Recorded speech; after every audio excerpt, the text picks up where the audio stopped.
very sweet good morning all of you. How are you? I hope you all are fine. Students, आज हम अपना solid state में आगे पढ़ेंगे, but एक बार पहले थोड़ा सा रिकैप करते हैं कि कल की क्लास में हमने क्या फिनिश किया था। कल मैंने आपको 7 क्रिस्टल सिस्टम्स बताए थे और उन 7 क्रिस्टल सिस्टम्स को याद रखने का तरीका बताया था। क्यूट अवा मदर, ठीक है, और उनकी एज लेंथ और जो उनके एक्सियल एंगल हैं वो किसके बराबर होंगे, कैसे होंगे, उनकी ट्रिक्स बताई थी। ठीक है, आई होप सभी ने वो याद कर लिए होंगे। ठीक है, उसके बाद हम मूव किए थे अपने टाइप ऑफ यूनिट सेल पे। ठीक है, दो टाइप की यूनिट सेल पढ़ी थी हमने, primitive unit cell and non primitive unit cell. Primitive और एक थी आपकी नॉन प्रिमिटिव। मैं शॉर्ट में लिख रही हूँ। ठीक है, प्रिमिटिव में क्या बोला था, सिर्फ जो आपके कॉन्स्टिट्यूएंट पार्टिकल है वो कहाँ प्रेजेंट होंगे, आपके कॉर्नर्स पे। ठीक है, और नॉन प्रिमिटिव यूनिट सेल पे कॉर्नर के साथ साथ अलग पोजीशन पे, और वो 4 पोजीशन थी आपकी कि कॉर्नर के साथ वो कहाँ हो सकते हैं, फेस के सेंटर पे। भाई ये यूनिट सेल थी, इसमें अगर कॉर्नर कॉर्नर पे है तो इसको हमने बोला था simple cubic unit cell, SCC। Corner plus face वाले को हमने क्या बोला था, face centred cubic unit cell. Corner के साथ हर एक फेस के सेंटर में प्रेजेंट होगा। दूसरा आपका क्या था, BCC, body centred cubic unit cell, means corner के साथ प्लस में बॉडी सेंटर। थर्ड था आपका एज सेंटर, एज के कॉर्नर के साथ साथ किस पे, एज पे प्रेजेंट था। और लास्ट था एंड सेंटर्ड, कॉर्नर के साथ साथ अपोजिट फेस सेंटर। ठीक है, टोटल लैटिस पॉइंट बताए थे मैंने हर एक के। आज हम देखेंगे इनका कंट्रीब्यूशन कि एक यूनिट सेल में एक लैटिस पॉइंट का कितना कंट्रीब्यूशन होता है। ठीक है, आज भी हम बहुत सारे ट्रिक्स देखेंगे। तो पहले आप इसको कॉपी करो, ये तो कर ही लिया होगा कॉपी। हम आगे मूव करते हैं। स्टूडेंट्स देखो, अब आपको बहुत ध्यान से समझना है, आपको हर एक लैटिस पॉइंट का कंट्रीब्यूशन देखना है कि एक यूनिट सेल में एक लैटिस पॉइंट अपना कितना पार्ट डोनेट कर रहा है। तो हम वन बाय वन डिस्कस करते हैं। सबसे पहले देखते हैं, अगर किसी क्यूब में, देखो क्यूब की बात हो रही है, मैं पहले यहाँ क्यूब बना देती हूँ ताकि आपको समझ में आए, और फिर प्रैक्टिकली आप इसको अपने रूम से कंपेयर करना और देखना कितना आएगा। ठीक है, ये क्यूब है। मैंने कहा फर्स्ट कंट्रीब्यूशन देखती हूं मैं, जो लैटिस पॉइंट कहां प्रेजेंट हो, कॉर्नर पर हो, at corner. If lattice point is present at corner then उसका कंट्रीब्यूशन कितना होगा एक यूनिट सेल में, कंट्रीब्यूशन। ठीक है, उसका हिस्सा देखना है। भाई हमने लैटिस पॉइंट को क्या माना, स्फेरिकल माना, इतनी बात समझ में है। तो देखो भाई मेरा थोड़ा सा सर्कल बड़ा कर रहे ताकि समझ आए। ये लैटिस पॉइंट इस कॉर्नर पे है, तो क्या आप बताओ भाई कॉर्नर पे स्फीयर का क्या होगा, सेंटर होगा। क्या इस लैटिस पॉइंट का सारा पार्ट इसके अंदर आ रहा है, नहीं आ रहा है। ये वाला कहीं और जा रहा है ये स्पेस में, मतलब इसके साथ कोई और यूनिट सेल अटैच्ड होंगी। ठीक है, इट मींस पहले आप ये चेक करो कि ये कॉमन कॉर्नर कितने यूनिट सेल का हो सकता है। भाई एक क्यूबिक यूनिट सेल मैंने यहां बनाई, एक इसके ठीक बगल में होगी। ठीक है, 2 यूनिट सेल हो गई, 2 इसके पीछे होंगी, 4, और 4 इनके ऊपर। ठीक है, तो ये एक कॉर्नर कितने यूनिट सेल को शेयर कर रहा है, 8 को कर रहा है। तो इस एक यूनिट सेल में ये हिस्सा कितना होगा इस पूरे स्फीयर का, 1/8 होगा। ठीक है, अब इसको आप अपने, इसका कितना आया 1/8 कॉर्नर, कि अगर कोई लैटिस पॉइंट कॉर्नर पे प्रेजेंट हो तो उसमें एक यूनिट सेल में उसका कंट्रीब्यूशन, उसका हिस्सा 1/8 होता है। एग्जाम्पल के लिए आप अपने रूम के कॉर्नर को देखो, और देखो जिस रूम में आप बैठे हो उसका एक कॉर्नर कितने रूम का कॉमन कॉर्नर हो सकता है, एक आपका रूम और एक सपोज करो उसके साथ वाले रूम। ठीक है, उसका भी एक कॉर्नर कॉमन होगा।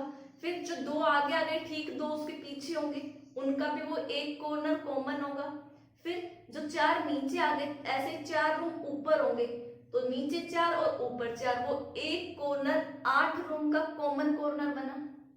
ठीक है, मींस अगर कोई बॉल या कोई लैटिस पॉइंट, बॉल को मैं कंपैरिजन कर रही हूँ लैटिस पॉइंट से, तो एक रूम में उसका कंट्रीब्यूशन कितना है, मतलब एक बॉल 8 रूमों में जा रही है तो एक रूम में उसका कितना हिस्सा है 1/8, तो ये वही है। ठीक है, सेकेंड कंट्रीब्यूशन देखती हूँ, अगर कोई लैटिस पॉइंट कहाँ प्रेजेंट हो, फेस सेंटर पर हो, कहाँ प्रेजेंट होगा, फेस के सेंटर पे। जरा देखो भाई, मैं इस फेस को ले रही हूँ, ठीक है, या इसको छोड़ो, ये वाला, यहाँ पे मैंने एक लैटिस पॉइंट बनाया फेस के सेंटर पे। जरा देखो ये एक दीवार, ये जो फेस है, ये कितने लैटिस पॉइंट का कॉमन दीवार हो सकती है, एक ये एक इसके बगल वाला, क्या इसके आगे या इसके पीछे या इसके ऊपर जो भी होगा क्या उसका हिस्सा शामिल होगा, नहीं। अब इसको आप अपने रूम से देखो, अपने रूम की एक दीवार कंसीडर करो, देखो अगर आप रूम के बिल्कुल सेंटर में एक बॉल रखते हो तो उस एक बॉल की शेयरिंग एक तो आपके रूम में और एक बगल वाले रूम में जाएगी, तो मतलब 50-50 हो गया। तो मींस अगर कोई लैटिस पॉइंट फेस के सेंटर पे प्रेजेंट है तो उसका एक यूनिट सेल में कितना हिस्सा आ रहा होगा, हाफ, तो उसका कंट्रीब्यूशन कितना हो गया, हाफ हो गया। इतनी बात समझ में आई। थर्ड है बॉडी सेंटर पे, अगर कोई चीज बॉडी सेंटर पे होगी मतलब बिल्कुल इस यूनिट सेल के बीच में, ये बॉडी सेंटर है। देखो क्या ये पूरा बॉल मैं किसी रूम के बीच में रखूं तो क्या कोई और रूम शेयर कर सकता है, कोई और यूनिट सेल शेयर कर सकती है। देखो यूनिट सेल को मैं मान रही हूँ आपका रूम, आपको एक विजुअलाइजेशन कराने के लिए। तो अगर एक लैटिस पॉइंट किसी यूनिट सेल के बीच में है तो कोई और शेयरिंग तो नहीं होगी, मींस इस यूनिट, इसका ये जो पूरा कंट्रीब्यूशन है इसी यूनिट सेल का पार्ट है, तो इसका कंट्रीब्यूशन कितना होगा, 1 होगा। इतनी बात समझ में आई। फोर्थ है आपका एज सेंटर, एज सेंटर। अब देखो ये सारे भूल जाना, ये डायग्राम जस्ट मैं आपको समझाने के लिए बता रही हूँ, ये आपको ड्रॉ नहीं करना। अब देखो अगर कोई यहाँ पे प्रेजेंट है एज के सेंटर पे, तो देखो एक आपकी एज कितने, अपने रूम से अज्यूम करना, एक एज कितने रूम की कॉमन एज हो सकती है भाई। एक जो दीवार है, ठीक है, एक जिसमें आप बैठे हो उसकी कॉमन, एक आपके बगल वाले की, ठीक है, एक आपके रूम के ऊपर और एक जो आपके साइड में उसके ऊपर, मतलब टोटल कितने आए आपको, 4 ही आए, 8 नहीं आ सकते, आगे पीछे वाले वो 2 4 इंक्लूड नहीं है। तो किसी भी क्यूब की एक, देखो भाई एक तो इसकी, एक इसके जो पीछे होगा उसके साथ ये वाली एज शेयर करेगी, 2 हो गए, और 2 इसके ऊपर, तो कितने के साथ हो गए, 4। तो एज का एक यूनिट सेल में पूरा एक लैटिस पॉइंट 4 यूनिट सेल में कॉमन आ रहा है, तो एक में कितना आएगा 1/4। ठीक है, तो आपको ये चीज याद रखनी है। ठीक है, अगर कोई लैटिस पॉइंट कॉर्नर पे प्रेजेंट होता है तो एक यूनिट सेल में उसका कंट्रीब्यूशन 1/8 होता है। कोई फेस पे हो तो 1/2, क्योंकि एक फेस 2 यूनिट सेल शेयर कर सकती है। बॉडी के सेंटर मतलब क्यूब के सेंटर में होगा तो पूरा कंट्रीब्यूशन उसी यूनिट सेल का, कोई और यूनिट सेल से लेना देना नहीं है। एज सेंटर, एक एज 4 रूम की कॉमन एज होती है, तो एक रूम में उसका कितना हिस्सा आएगा 1/4। आई होप इतनी बातें आपको समझ में आई होगी। ठीक है, अब हम क्या देखेंगे, टोटल पार्टिकल्स, मींस हमने डिफरेंट टाइप की यूनिट सेल देखी थी, एससीसी, बीसीसी, तो उनमें टोटल कितना पार्टिकल प्रेजेंट है। ठीक है, तो आप तब तक इसको कॉपी करो। सो स्टूडेंट्स देखो, हमारा नेक्स्ट टॉपिक है calculation of total number of particle present per unit cell, कि एक यूनिट सेल में कितना पार्टिकल प्रेजेंट होगा। ठीक है, तो देखो सबसे पहले मैं ले रही हूँ सिंपल क्यूबिक यूनिट सेल। इसमें बताओ लैटिस पॉइंट कहाँ कहाँ है, आपके पार्टिकल्स कहाँ कहाँ है, ओनली ऑन कॉर्नर्स पे, जो आपके लैटिस पॉइंट है वो कहाँ पे है, ओनली कॉर्नर्स पे है। ठीक है भाई, यहाँ पे, यहाँ पे,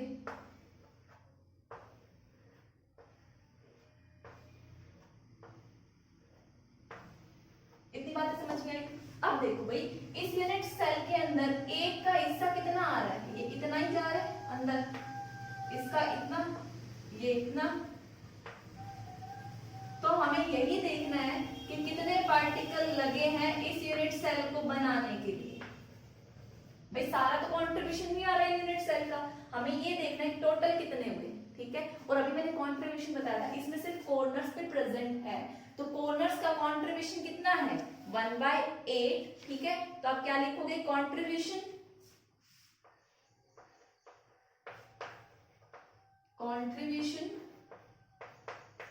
ऑफ 8 एटम्स का कितना होगा, 8 एटम्स एट कॉर्नर। भाई एक एटम का कितना होता है 1/8 होता है, एक अपना 1/8 हिस्सा इस यूनिट सेल को दे रहा है। टोटल कितने हैं 8 इंटू में 8, तो आपका कितना बचा 1। मतलब जो आपका सिंपल क्यूबिक यूनिट सेल है इसमें नंबर ऑफ पार्टिकल z की वैल्यू कितनी आती है आपकी 1 आएगी। आई होप आपको इतनी चीज समझ में आई, ठीक है। मींस कहने को 8 लैटिस पॉइंट प्रेजेंट है, बट इस एक यूनिट सेल में एक पार्टिकल जितना कंट्रीब्यूशन जा रहा है, अगर मैं सबको सम अप करूं तो, ठीक है। सिमिलरली अभी हम किसका देखेंगे, नेक्स्ट का, ठीक है। नेक्स्ट ले लो आप अपना FCC, face centred cubic unit cell, ठीक है। अब मेरे को ये डायग्राम बार बार बनाना ना पड़े, अब मैंने फेस सेंटर बोला तो कॉर्नर के साथ साथ कहाँ होंगे आपके, फेस के सेंटर पे होंगे। ये लॉजिक वाली बात है, ठीक है। तो देखो कॉर्नर पे है,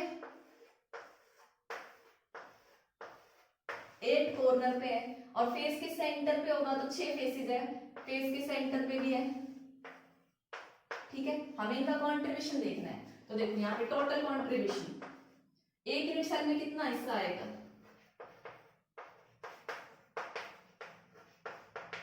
तो देखो कॉर्नर्स पे, कॉर्नर का कंट्रीब्यूशन कितना होता है 1/8, टोटल कॉर्नर्स कितने हैं 8, ठीक है। प्लस फेस का कंट्रीब्यूशन, एक दीवार आपकी कितने यूनिट सेल शेयर कर सकती है 2, ठीक है। एक आप और एक उसके साइड वाला, जिसमें आपको रूम को कंपेयर करो, रूम और एक आपके साथ वाले रूम के साथ एक दीवार कॉमन हो सकती है, ठीक है। तो वहां पे कंट्रीब्यूशन कितना था 1/2 था। टोटल कितने फेसेस पे प्रेजेंट है 6, तो इनटू में 6, तो ये कैंसिल आउट, ये 2 3 जा, तो 1 + 3 टोटल कितना आया 4। मींस FCC के लिए Z की वैल्यू कितनी होती है 4। मतलब ओवरऑल देखा जाए तो FCC 4 आपके 4 पार्टिकल से मिलकर बना है, ठीक है। नेक्स्ट देखिए BCC, ठीक है। ये चेंज करते रहना BCC में जो आपके लैटिस पॉइंट थे वो कहां प्रेजेंट थे आपके, corner plus body centre, corner plus body centre, ठीक है। अब टोटल कंट्रीब्यूशन आपको बताना है, टोटल कंट्रीब्यूशन कितना जाएगा। देखो भाई कॉर्नर है, कॉर्नर तो 8 होते हैं, तो एक का कंट्रीब्यूशन कितना है 1/8 इंटू में 1, बॉडी सेंटर का कंट्रीब्यूशन कितना था 1, और टोटल कितना पार्टिकल प्रेजेंट है एक यूनिट सेल में, बॉडी सेंटर, एक ही बॉडी का सेंटर हो सकता है एक यूनिट सेल में, तो इनटू में 1, तो कैंसिल आउट, तो क्या है 1 + 1 = 2। इतनी बातें समझ में आई। नेक्स्ट है आपका एज सेंटर, ठीक है। Next one is edge centre, means आपके लैटिस पॉइंट कहां पर प्रेजेंट होंगे, कॉर्नर प्लस एज, ठीक है। कॉर्नर प्लस एज पे है तो टोटल कंट्रीब्यूशन कितना होगा, पूरा लिखना टोटल कंट्रीब्यूशन। कॉर्नर पे कितना कंट्रीब्यूशन होता है 1/8, टोटल कॉर्नर कितने हैं 8, ठीक है। एच का कंट्रीब्यूशन एक आपकी लाइन जो कॉमन है वो कितने रूम के साथ शेयर हो सकती है 4। तो अगर कोई पार्टिकल उसके बीच में होगा तो कितनी रूम्स कितना कंट्रीब्यूशन आएगा एक में 1/4। और टोटल एजेस कितनी है आपकी 12। तो 4 1 जा 4 3 जा तो 1 + 3 इसका भी कितना आया 4 आया। ठीक है, ऐसे आप एंड सेंटर का खुद कैलकुलेट करोगे तो वहां पे कितना आएगा, वहां पे अपोजिट फेस सेंटर था। ठीक है, अगर मैं एंड सेंटर की बात करूं तो कॉर्नर प्लस में अपोजिट फेस। ठीक है, ये चीज याद रखनी है आपको। तो देखो कंट्रीब्यूशन कितना आएगा, टोटल कंट्रीब्यूशन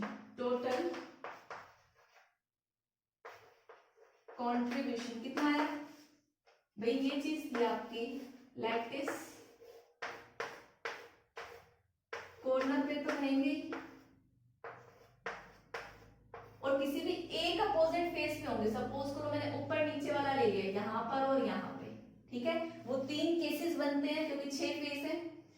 तो कॉर्नर का कंट्रीब्यूशन कितना 1/8। टोटल कॉर्नर्स पे कितने प्रेजेंट है, ये 8 पर प्लस में अपोजिट फेसेस पे है। एक फेस पे कितना होता है 1/2। कितने फेसेस पे है, एक पर ये सॉरी टोटल कितने है ये 2। तो कैंसिल आउट कितना आया 1 + 1 2। इतनी बातें समझ में आई। तो अभी तक मैंने आपको क्या बताया ये आप कॉपी कर लेना। तो मैं अभी तक आपको एक समरी बता देती हूँ और जो चीज आपको टिप्स पे याद होनी चाहिए मैं, ठीक है, आगे न्यूमेरिकल पोर्शन में यूज होगा। देखो कंट्रीब्यूशन देखा था, अगर कोई लैटिस पॉइंट कॉर्नर पे प्रेजेंट हो तो उसका कंट्रीब्यूशन आता है 1/8। बॉडी के सेंटर पे हो तो कितना आता है 1। फेस के सेंटर पे हो तो कितना जाता है 1/2। एक फेस 2 ही शेयर कर सकता है। और अगर एज पे है तो कितना जाएगा 1/4। ठीक है, फिर हमने डिफरेंट यूनिट सेल्स के लिए z की वैल्यू कैलकुलेट की। z मींस उस एक यूनिट सेल में कितना टोटल पोर्शन आ रहा है लैटिस पॉइंट का। तो सिंपल क्यूबिक यूनिट सेल का हमने z की वैल्यू कितनी निकाली 1। बीसीसी के लिए कितनी निकाली 2। एफसीसी फेस सेंटर के लिए कितनी निकाली 4। Edge centre EDG edge centre के लिए कितनी निकाली 4। और एंड सेंटर की बात करूं इधर लिख रही हूं, एंड सेंटर के लिए भी कितनी आई थी z की वैल्यू 2।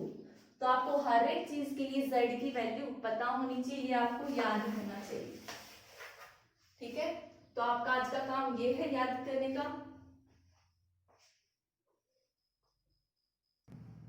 स्टूडेंट्स देखिए अब हम रिलेशन फाइंड आउट कर रहे हैं between radius of particle, edge length और नियरेस्ट नेबर डिस्टेंस। देखो सबसे पहले मैं इनका मतलब बताती हूँ। मतलब क्या, पहले तो देखो इनके ना इनको और नाम से भी जाना जाता है। नियरेस्ट हम लोग रेडियस ऑफ पार्टिकल मतलब जो हम लैटिस पॉइंट जो सर्कल ले रहे थे इसकी रेडियस जो होगी उसको हम r से करेंगे। जो यूनिट सेल की लेंथ है जो हम क्यूब बना रहे हैं भाई, क्यूब ये इसकी जो ये लेंथ है सारी लेंथ सेम होगी, उसको हम किससे रिप्रेजेंट कर रहे हैं a से। और नियरेस्ट नेबर डिस्टेंस मतलब देखो भाई एक यूनिट सेल यहाँ, एक लैटिस पॉइंट यहाँ है, एक यहाँ है और एक यहाँ है। तो इनमें से जो नजदीक होगा वो तो मेजर करके पता लगेगा कि ये नजदीक है, ये नजदीक है, ये नजदीक है। तो जो भी नजदीक वाले से जो डिस्टेंस होगी उसको हम क्या बोलते हैं नियरेस्ट नेबर डिस्टेंस, और इसको रिप्रेजेंट करते हैं d से। ठीक है, अब इनके कुछ अनदर नेम भी है, जैसे हम लोग एज लेंथ को क्या क्या बोलते हैं। एज लेंथ का अनदर जिसको हम a से रिप्रेजेंट करते हैं न्यूमेरिकल्स में, ये एज लेंथ भी गिवन हो सकता है। इसको हम सेल कांस्टेंट भी बोलते हैं और सेल पैरामीटर भी बोलते हैं। सेल पैरामीटर बुक में देखोगे तो अगर ये सारी चीजें गिवन है इसको लैटिस कांस्टेंट भी बोलते हैं और लैटिस कांस्टेंट। ठीक है, ये 4 नाम है आपके, cell constant, cell parameter, cell इसको लैटिस पैरामीटर करो, lattice parameter, lattice constant, edge length और सेल लेंथ भी बोल सकते हैं, सेल लेंथ, ठीक है। हाँ, तो बुक में इनमें से कोई भी नेम गिवन हो सकता है, एग्जामिनर कुछ भी दे सकता है आपको, एज लेंथ भी लिख सकता है, सेल कांस्टेंट भी, सेल पैरामीटर भी, सॉरी लैटिस पैरामीटर भी, लैटिस कांस्टेंट भी और सेल लेंथ भी। इन सब का मतलब क्या है, ए जो आपकी यूनिट सेल है उसकी लेंथ, ठीक है। रेडियस ऑफ पार्टिकल को एक ही नाम है इसका ये, बाकी जो नियरेस्ट नेबर डिस्टेंस है उसके और नाम भी हैं। कौन कौन से हैं, एक तो डिस्टेंस ऑफ क्लोजेस्ट अप्रोच भी बोलते हैं, distance of closest approach,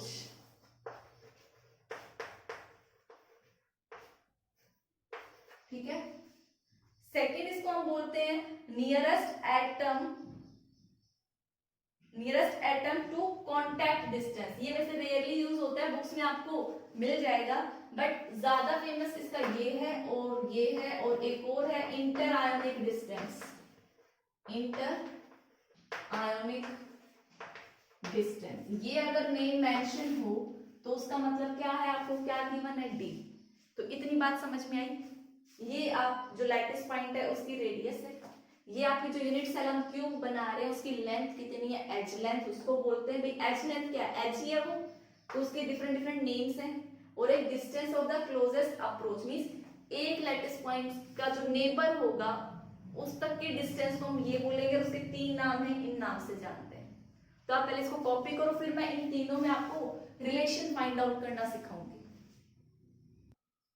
student सबसे पहले हम रिलेशन फाइंड आउट कर रहे हैं आर ए डी में, किस यूनिट सेल के लिए, simple cubic unit cell SCC के लिए। आपको पता है एससीसी में सारे लैटिस पॉइंट कहाँ प्रेजेंट होते हैं, कॉर्नर्स पे प्रेजेंट होते हैं, ठीक है।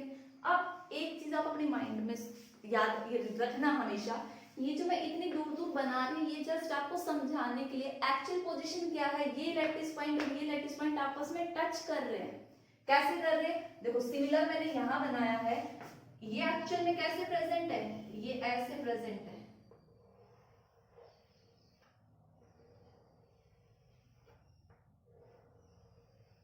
चार कॉर्नर से ये मैंने ऊपर वाला फेस बनाया है, ऐसे चार ये नीचे प्रेजेंट होंगे, वो आपस में टच कर रहे होंगे। अब चीजें इसमें समझाना थोड़ा कॉम्प्लिकेटेड होता है, तो डायग्राम ऐसा बनता है, अदरवाइज ऐसा डायग्राम है, ठीक है। अब देखो भाई आर क्या है, ये डिस्टेंस है, ये बिल्कुल मिड में टच कर रहे होंगे यहाँ पे, ए ये पूरी क्या है, एज लेंथ है ए यूनिट सेल की, ठीक है। ये डिस्टेंस कितनी है आर, और इस वाले की रेडियस भी क्या होगी आर, और ये दोनों आपस में टच कर रहे हैं, ठीक है। और नियरेस्ट नेबर, देखो भाई नियरेस्ट नेबर बगल वाला, इसके बगल वाला कौन सा हो सकता है, ये या ये, बिल्कुल एडजेसेंट कॉर्नर, डायगोनल तो डिस्टेंस लंबी होती है, तो यही डिस्टेंस क्या हो गई इसकी, ये जो एज लेंथ है यही इसकी क्या हो गई, डीवी हो गई, नियरेस्ट नेबर डिस्टेंस। तो अब सारे रिलेशन फाइंड आउट कर लो, ए किसके बराबर आ गया, डी के, फर्स्ट रिलेशन। ये डिस्टेंस ए है, ये किसके बराबर है, 2r के बराबर है, a इज इक्वल टू क्या आ गया 2r, second relation. Third relation किसके बीच में रह गया आपका, आपने ए और डी, ए और आर, अब डी और आर को कंपेयर कर लो, डी और आर भी क्या होगा आपका, भाई ये डिस्टेंस ही डी है, ये 2r के बराबर, तो d is equal to 2r। तो ये रिलेशन हो गए सिंपल क्यूबिक यूनिट सेल, ये तो बिल्कुल सिंपल सा था, ठीक है। अब हम अपना next type of unit cell discuss करते हैं, तब तक आप इसको कॉपी करो। स्टूडेंट नेक्स्ट आपको रिलेशन फाइंड आउट करने के लिए लाइक एफसीसी बीसीसी, उससे पहले आपको ये लेंथ पता होनी चाहिए कितनी होती है, ठीक है, कि फेस डायगोनल की लेंथ कितनी है। फेस डायगोनल देखो भाई ये आपकी यूनिट सेल है, एक क्यूब में दो टाइप के डायगोनल होते हैं, एक बॉडी डायगोनल जो पूरे क्यूब को कट करके चलो, एक फेस डायगोनल जो फेस पर हो, ठीक है। मींस भाई इस क्यूब का ये फेस है तो डायगोनल क्या होगा, जो अपोजिट कॉर्नर वाला ये फेस डायगोनल है, मींस ये एक फेस ड्रॉ किया मैंने और ये क्या होगा आपका फेस डायगोनल। आपको इस फेस डायगोनल कैलकुलेट करना है, और बॉडी डायगोनल क्या होगा देखो,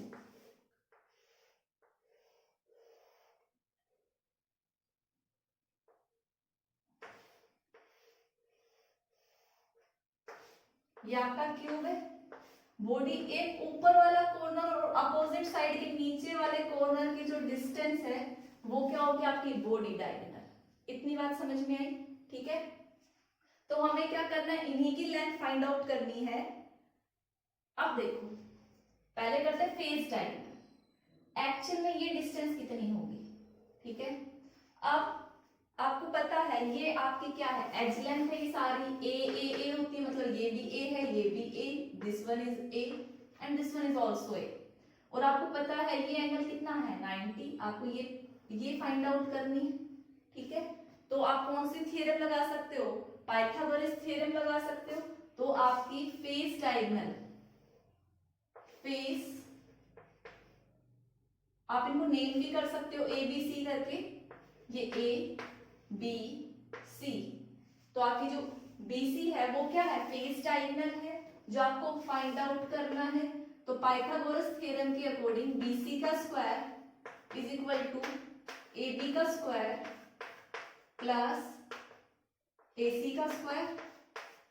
ठीक है, ये आपको फाइंड आउट करना है, ये किसके बराबर है, फेस डायगोनल के बराबर है। ये क्या हो गया, ए का स्क्वायर प्लस में ए का स्क्वायर, कितना आया 2a का स्क्वायर। फिर आपको BC फाइंड आउट करना है, यहाँ पे तो आप BC स्क्वायर है, तो BC क्या होगा under root of 2a square. तो क्या बचा आपके पास, अंडर रूट a स्क्वायर का a बाहर आ गया, और BC क्या आपका फेस डायगोनल। ठीक है, तो फेस डायगोनल की वैल्यू कितनी होती है, अंडर रूट 2a होती है। इतनी बात समझ में आई? अब देखो नेक्स्ट हम फाइंड आउट करेंगे अपना बॉडी डायगोनल। बॉडी डायगोनल के लिए हमें एक ऐसा ट्राइंगल चूज करना पड़ेगा जिसमें बॉडी डायगोनल आए। अगर आपको समझना है तो आप अपने रूम का एक टॉप कॉर्नर और उसके ठीक नीचे अपोजिट साइड में वो वाला कॉर्नर, दोनों को ज्वाइन कर दो, वो आपका क्या होगा, face diagonal, sorry body diagonal. तो देखो इसके लिए मैं ये ट्राइंगल कंसीडर कर रही हूँ, नजर आ रही है? ठीक है, इसमें ये मैं आपको ये लेंथ निकालनी है। ठीक है, इस ट्राइंगल को नाम दिया मैंने ए बी और सी। ठीक है, जरा बताओ ये क्या है, एज लेंथ है।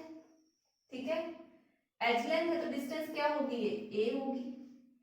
ये भाई डायगोनल आपको कुछ फेस डायगोनल जैसा नहीं लग रहा, एक फेस के अपोजिट डायगोनल से कट कर रहा है, ये फेस डायगोनल है, और फेस डायगोनल की वैल्यू हमने अभी क्या निकाली है, अंडर रूट 2a। तो ये किसके बराबर होगा, अंडर रूट 2a, और ये आपको फाइंड आउट करनी है ए बी, सिंपल सा है। और ये एंगल कितना होगा, अपने रूम को कंपेयर करके देखना 90 डिग्री। ठीक है, तो आप लिख सकते हो AC आपकी कितनी है, A के बराबर है जो एच लेंथ है, BC कितनी है आपकी, ये फेस डायगोनल है, ये अंडर रूट 2a है, और आपको AB कैलकुलेट करनी है। ये एंगल 90 डिग्री है, ये राइट एंगल ट्राइंगल है, in right angle triangle ABC क्या होगा, ये जो AB का स्क्वायर है किसके बराबर, ये ट्राइंगल यहाँ पे 90 है, ये हाइपोटेन्यूज बना, ये बेस और आपका परपेंडिकुलर, तो AC का स्क्वायर, AC कितना है A, पहले तो AC स्क्वायर प्लस में BC स्क्वायर, तो AC का स्क्वायर कितना होगा A का स्क्वायर, और BC का स्क्वायर क्या बनेगा 2A स्क्वायर, तो टोटल कितना हो गया 3A स्क्वायर। तो AB फाइंड आउट करोगे तो AB क्या होगा, इसका अंडर रूट, तो कितनी वैल्यू आएगी, अंडर रूट 3A। तो याद रखना face diagonal, length of face diagonal कितनी होती है आपकी, अंडर रूट 2a, और बॉडी डायगोनल कितना होता है, under root 3a। I hope ये दोनों चीजें आपको समझ में आई होंगी, तो आप जल्दी से इनको कॉपी करो। ठीक है स्टूडेंट्स, तो आज के लेक्चर के लिए इतना ही, मैं आगे कंटिन्यू नहीं कर रही क्योंकि उसमें थोड़ा टाइम ज्यादा है, टाइम ज्यादा लगेगा उस टॉपिक को कवर करने में। ठीक है, तो आज एक बार हम समरी देख लेते हैं कि क्या क्या हमने किया है। ठीक है, तो देखो स्टार्टिंग में हमने क्या देखा था, कॉन्ट्रीब्यूशन देखा था, कॉर्नर का कॉन्ट्रीब्यूशन, हमने सारे कॉन्ट्रीब्यूशन देखे। कॉन्ट्रीब्यूशन में कॉर्नर का कितना लिया था हमने 1/8, फेस का कितना लिया था 1/2, बॉडी का कितना लिया था 1 और एज का कितना लिया था 1/4। फिर हमने क्या निकाली थी, जेड की वैल्यू निकाली थी। सिंपल क्यूबिक यूनिट सेल के लिए जेड की वैल्यू कितनी आई थी 1, एफसीसी के लिए कितनी आई थी 4, बीसीसी के लिए कितनी आई थी 2 और एज सेंटर के लिए कितनी आई थी 4, एंड सेंटर के लिए आई थी 2। ये सब आपको याद हो जाएगा, मैंने आगे पीछे कर दिए होंगे नहीं, ठीक है, बट ये आपके माइंड में जैसे जैसे चैप्टर आगे बढ़ेगा, आप क्वेश्चन प्रैक्टिस करोगे तो ये आपको ऑटोमेटिकली याद हो जाएगा, ठीक है। ये वाली चीज देखी। फिर हमने क्या देखा था, मैंने आपको ए डी और आर के बीच में बताया, ए क्या होती है एज लेंथ होती है, डी क्या होता है नियरेस्ट नेबर डिस्टेंस होती है, और आपकी आर रेडियस ऑफ पैरामीटर होता है। और सिंपल क्यूबिक यूनिट सेल के लिए हमने देख भी लिया था, ए एज लेंथ किसके बराबर है डी के, ए किसके बराबर है 2r के, और डी भी किसके बराबर है 2r के। ये तीन रिलेशन हमने देख लिए थे।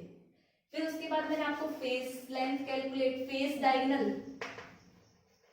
कैलकुलेट करना बताया, जिसकी वैल्यू कितनी है √2 है, ये याद रखनी है। और बॉडी डायगोनल, ये काफी बार एग्जाम में कैलकुलेट करने को भी आ जाती है, ठीक है। तो और बॉडी डायगोनल क्या होता है √3। तो जैसे हमने सिंपल क्यूबिक के लिए तीन रिलेशन निकाले, ऐसे ही हम किस किस के लिए निकालेंगे, हम बीसीसी के लिए, हम एफसीसी के लिए। ऐसे ही तीन रिलेशन इसके लिए आएंगे और ऐसे ही तीन रिलेशन इसके लिए आएंगे। तो टोटल कितने फॉर्मूलाज हो गए आपके 9 फॉर्मूलाज हो गए, ठीक है। हम इनको कैलकुलेट करना भी सीखेंगे और फिर मैं जस्ट एक छोटी सी ट्रिक बताऊंगी जिससे आप 9 के 9 फॉर्मूलाज विद इन 10 सेकेंड लिख सकते हो, और एग्जाम में कोई भी फॉर्मूला कोई भी रिलेशन और आप न्यूमेरिकल सॉल्व कर सकते हो, ठीक है। तो वो हम नेक्स्ट क्लास में करेंगे। That's all for today's lecture. Thank you and have a nice